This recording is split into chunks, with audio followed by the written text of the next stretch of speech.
Okay, so what's going on, guys? It's a GPH Streams here once again, back with another episode of the 7 Nights Idol Adventure. So what's new in this game, guys? So we have here some free claimable items, and let's claim this. Okay, we have here, let's purchase that for free, and we have here some arrow or right arrow. Just tap that one, in which you can get here some free items, guys.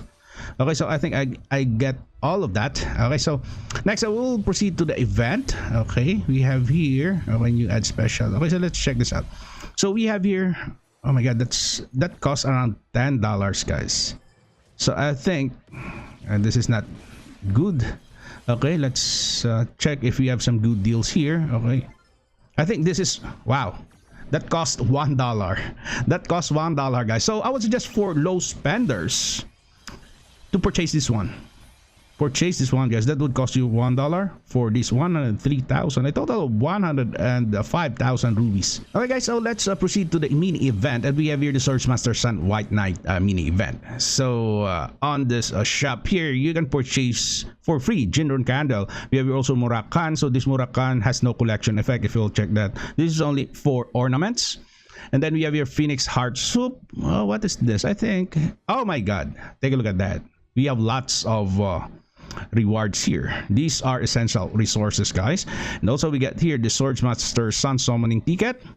And of course we have here some entry ticket. I would suggest to purchase this entry ticket first, guys, especially for new players. If you have used all of this entry ticket, just claim this one and purchase that entry ticket, all of that. Then you can now re-enter on this dungeon. And you have the option to prioritize Jinrun Candle or also this what do you call this, rate of summoning tickets, and the rest would be, I think you should purchase all of this after you purchase the main hero, that would be Jinrun Candle. But first I would suggest get this one. Okay, so next we have here the Swordsmaster Stand a Challenger's Pass. Let's check this out, if this Challenger's Pass is worth. Okay, so first we, oh wow, Jinrun Candle's Ego Stone, and we get here also an Ego Stone, guys. So this would cost you around 200,000 rubies. So Jinrun Candle is an essential hero, a very essential hero, guys.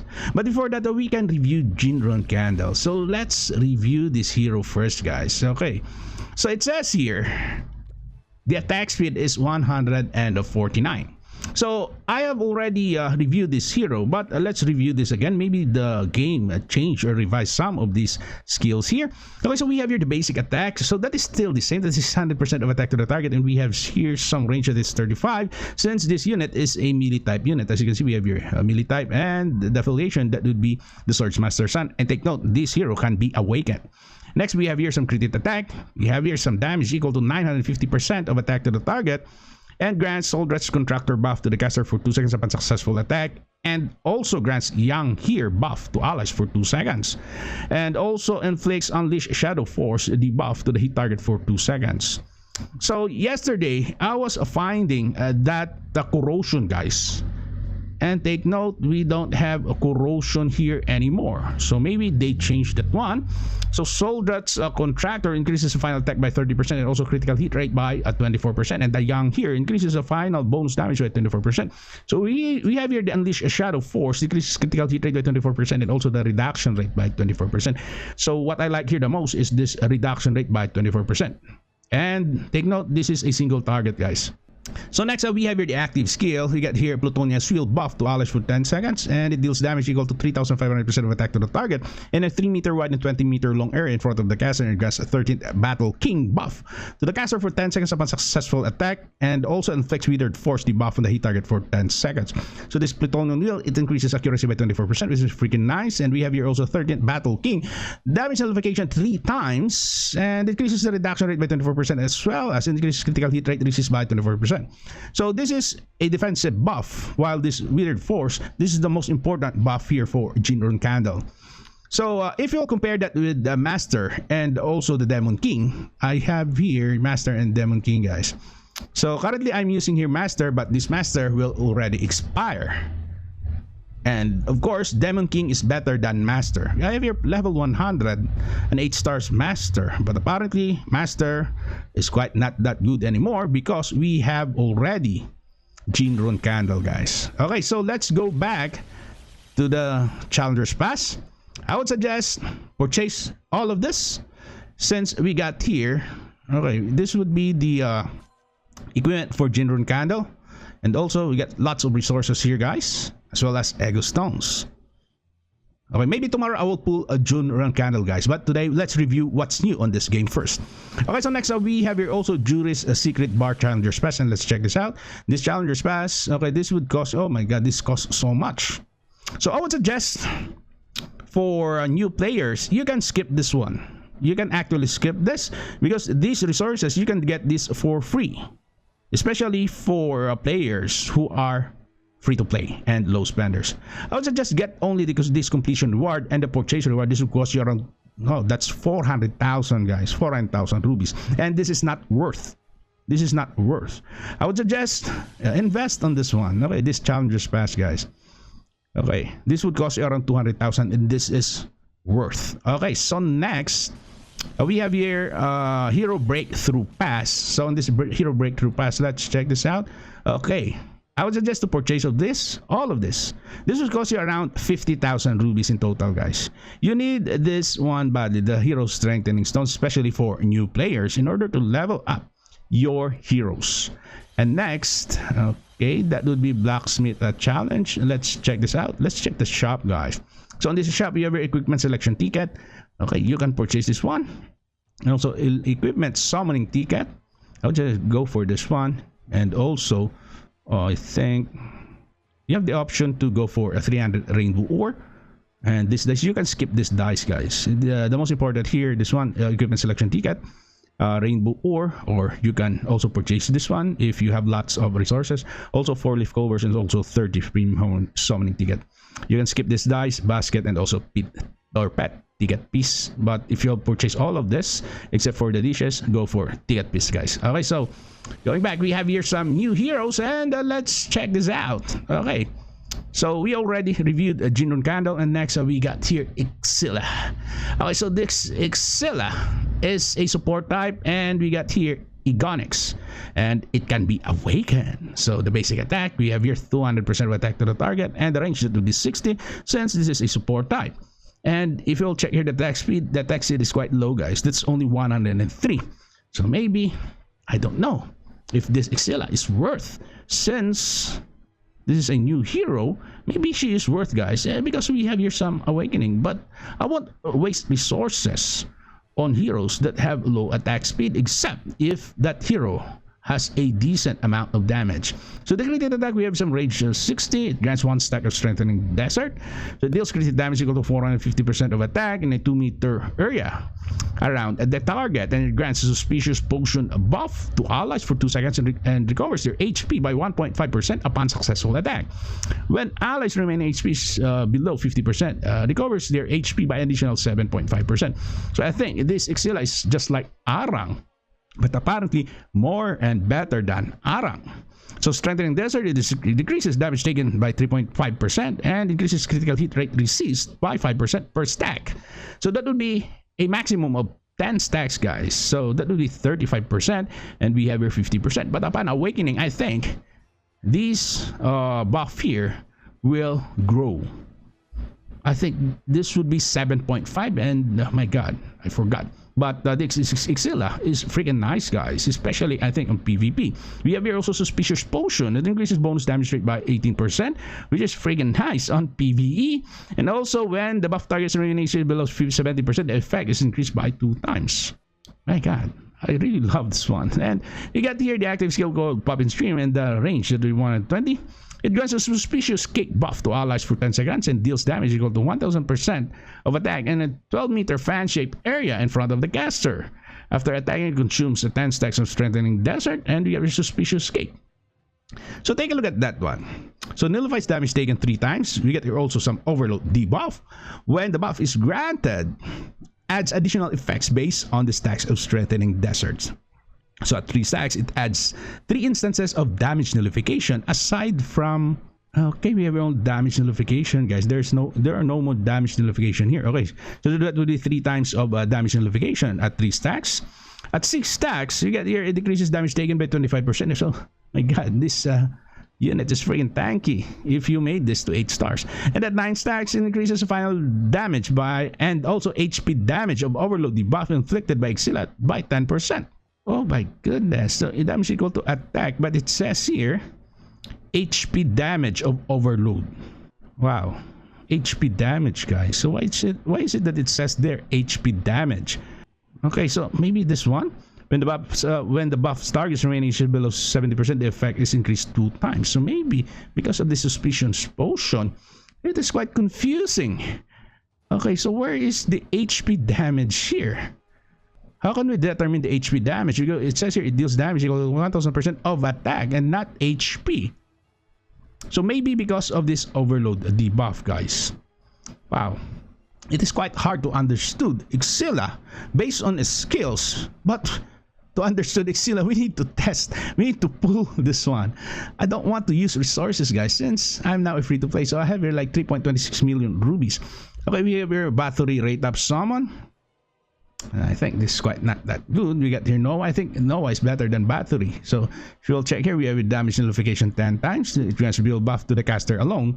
And quickly moves the target to deal a damage equal to 1250% of attack, and this skill's final damage is increased by 50% when attacking support type unit. So it says here support type Noah is quite also nice on PvP. So I would suggest get Noah rather than Bathory using your regular tickets. So okay, next we will go to the new HIGHLORD, guys. So if you will tap this one, you got here on the shop, that would be HIGHLORD WUKONG. So let's review the skills of HIGHLORD WUKONG. So, my god, this is worse. So, most HIGHLORDs, if you will compare WUKONG with other HIGHLORDs, you have here the basic attack. For WUKONG, that would be 800%. And if you will compare that with other HIGHLORDs, like for example, we got here HIGHLORD Teo, the basic attack is only 200%, guys. You have your 200%. Next, for Rin, we got here 150%. That is for the basic attack. Next, for HIGHLORD Evan, we get here 500. And next, for Iron Rod, you get here 100%. And then for Freya, you get here 100%. And for Dalons, you get here 100%. HIGHLORD Rudy, we got here 250%. And so on. But on the new HIGHLORD, which is this Sun Wukong, let's go to the shop, guys. Let's purchase. I think I can purchase 3. Okay, let's purchase that. And if we will compare this one, okay, let's advance, guys. Let's advance. Okay, we got here HIGHLORD WUKONG. We got here the basic attack, that is 800. So why is it that the developers made the basic attack to 800%? That is freaking huge. If you will check here the attack speed of WUKONG, that is only 111. If you will make this to 200, my god, WUKONG will be freaking insane. But apparently, the developers made only the attack speed to 111, which is reasonable because the basic attack we have here 800% of attack, guys. Compared to other HIGHLORDs, we get only like 100%, 250%, and for HIGHLORD Evan, that is 500%. So next, we will go to this critical hit attack. Take note, we have here 7 Demon Lords. That is the affiliation. We get here some range type. And we have some cooldown at the 60, or we have some range at the 60. So the crit attack has no cooldown. And let's review this. It deals crit damage equal to 990% of attack to the target. Take note that is 990. So if you'll compare that, for example, with HIGHLORD Teo, we get here only like 300. So that is 1/3. The damage here of HIGHLORD Teo is only 1/3 on its crit attack. Next, for example, HIGHLORD Rin, that's 500%, almost half. Okay, or almost 2 times the damage of Rin on its crit attack. On HIGHLORD Evan, okay, that is near, guys. Okay, 850. And for Iron Rod, okay, that's 3 times the damage of Iron Rod on its crit attack. And HIGHLORD Freya, okay, more than 3 times. And for Dalons, okay, that's 4 times, guys, more than 4 times. HIGHLORD Broody, okay, that's 3 times or more than 3 times. So going back to the Sun Wukong, we got here lots of buffs. Okay, so it grants he who has opened his eyes buff to the caster for 5 seconds. Take note, we get here 5 seconds and not 2 seconds anymore upon successful attack. And if there are 4 more stacks of strengthening enlightenment buff, it replaces critical hit attacks with annihilation. So this annihilation here, this critical damage equal to 900. Okay, so this is another 990% of attack divided by among a max of 4 targets. So for example, if there are 4 targets, it will be divided by 4. If there are 3 targets, it will be divided by 3. But if you have only 1 target, completely, that is 990%. So take note, this critical hit damage is different from this annihilation. So this annihilation is another damage, guys. That is another damage. So divided by among targets. So it decreases caster's skills cooldown by 8 seconds and grants he who opened his eyes buff upon successful attack. So this, he who opens the guys open his eyes buff, we have here some increase in final attack by 30%, critical hit rate by 24%, and when the buff is granted, it adds additional effects based on the stacks of Strengthening Enlightenment. So at 4 stacks, you get here, increases the weakness attack rate by 24%. At 8 stacks, bonus damage rate by 24%, and at 12 stacks, increases stat bonus, he who has opened his eyes buff, by 1.5 times. So what is the meaning of this one? For example, we got here some attack that is 30%, times 1.5. So that would be, I think, an estimated, this is only my estimate, guys. I don't know how to calculate this, but this 30% would rather become like 45%. And we have here the critical hit rate, maybe this would become 30%. And also weakness attack rate, that would become 30%, and also bonus damage rate, that would be 30% at 12 stacks, guys. Okay, so next we have here the active skill called a meditation. So this meditation grants a cultivation buff to the caster for 5 seconds.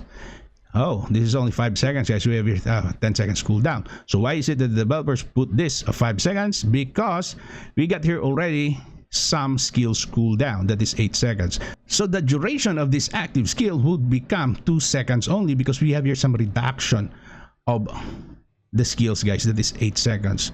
So maybe the duration, or the total duration remaining, that would be 3 seconds, because there is a pause there. Okay, so next we have here, it adds 2 stacks of strengthening buffs to the caster, and also to the allies, guys. It says here allies. So the strengthening buff to the caster and allies, that is for 5 seconds. My goodness, that's freaking nice. Okay, so you have your Strengthening Enlightenment, increases final critical hit damage and final weakness attack damage by 10%. It also decreases damage taken by 3% per stack. That would be a total of 15 stacks. That is 3 times 15, a total of 45%. Plus we got here critical hit damage, that is 150%, as well as weakness attack damage. That is 150%, guys. That is a buff to the caster as well as to the allies. So while meditating for 5 seconds, another meditation. So where is that one? Okay. It deals damage equal to 4,800% of attack over 10 hits in a 6-meter area around the caster. And also we get here, it removes all buffs from the target and also grants right mindfulness. Okay, so we got here cultivation. Okay, this cultivation is for the caster. So nullifies damage taken 10 times. You get here also increase in critical hit rate, which is by 24%. And also we get here some HP recovery. This is 15% for every 0.5 seconds for 5 seconds. And next, what I love here is this debuff removal, guys. And we get here mindfulness, and increases the attack modifier with critical hits by 1.5 times. It decreases the damage taken by 30%. We get here increase in final damage is 70% when attacking melee type, support type, and also nightmare boss targets. For every 4 stacks, the Strengthening Enlightenment buff granted increases the final damage by 10% up to 100%. Take note, we get here up to 100%, guys. So what I notice here is that we get here some attack modifier of critical hits by 1.2 times. So if we'll go back here, let's check this out. Annihilation. Oh my god. So I think, wow, this Wukong is freaking insane, guys. So take a look at that. We get here some modifier for this he who has opened his eyes. That's 1.5 times. And if you'll multiply that again, well, with this mindfulness, we get here also some modifier, guys, on this critical attack. So I think this will stack 1.2 times plus 1.5 times on this he who has opened the eyes. Wow, this HIGHLORD is freaking insane, guys. Even though we get here only some 111 attack speed. So guys, on my next video, I will pull one of the heroes here and let's review that. And this weekend, I will update the tier list for all of the heroes, including PvE and also PvE. So thank you for watching, and see you again next time. Bye-bye.